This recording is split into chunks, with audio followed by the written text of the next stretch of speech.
ગાંધીધામમાં limelight lab-grown diamond અને પુસ્તક પરબના સંયુક્ત ઉપક્રમે વિશ્વ પર્યાવરણ દિવસ નિમિત્તે વિશેષ હરિત પહેલ અંતર્ગત વૃક્ષારોપણ તથા નિઃશુલ્ક રોપા વિતરણ કાર્યક્રમ યોજાયો.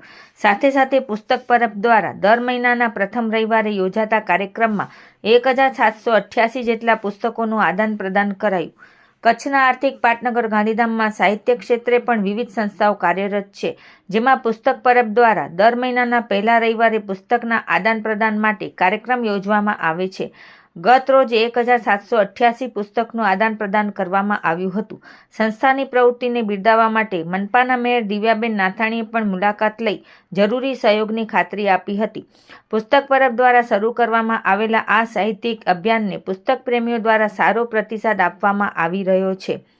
મેયર દિવ્યાબેન નાથાણીએ શુભેચ્છા મુલાકાત લઈ સંકુલમાં ચાલતી આ કામગીરીની સરાહના કરી અને સહયોગ આપવાની ખાતરી આપી હતી. દાતાઓ દ્વારા સંસ્થાને બુક આપવામાં આવી હતી, જેમાં વસંતભાઈ ઠક્કર દ્વારા 25, પ્રદીપભાઈ જેઠવાણી દ્વારા 99, વિવેકાનંદ ટ્રેનિંગ ઇન્સ્ટિટ્યૂટ માંડવી દ્વારા 115, એક શુભેચ્છક દ્વારા 172 અને જિજ્ઞેશભાઈ મહેતા દ્વારા 212 બુક આપવામાં આવી હતી.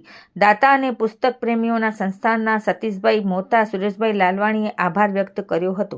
આ ઉપરાંત કાર્યક્રમ દરમિયાન લાઇમલાઇટ લેબગ્રોન ડાયમંડ અને પુસ્તક પરબના સંયુક્ત ઉપક્રમે પર્યાવરણ સંરક્ષણ, વૃક્ષારોપણ અને વાંચન સંસ્કૃતિને પ્રોત્સાહન આપવા ઉપસ્થિત નાગરિકોને સંદેશ આપવામાં આવ્યો હતો. આ અવસરે મુલાકાતે આવેલા દરેક વ્યક્તિને નિઃશુલ્ક છોડના રોપા વિતરણ કરવામાં આવ્યા હતા. આયોજકો દ્વારા લોકોને વધુમાં વધુ વૃક્ષો વાવી હરિયાળું અને સ્વચ્છ પર્યાવરણ નિર્માણમાં યોગદાન આપવા અપીલ કરવામાં આવી હતી. કાર્યક્રમમાં મોટી સંખ્યામાં નાગરિકો, ગ્રાહકો તથા પર્યાવરણ પ્રેમીઓએ હાજરી આપી હતી.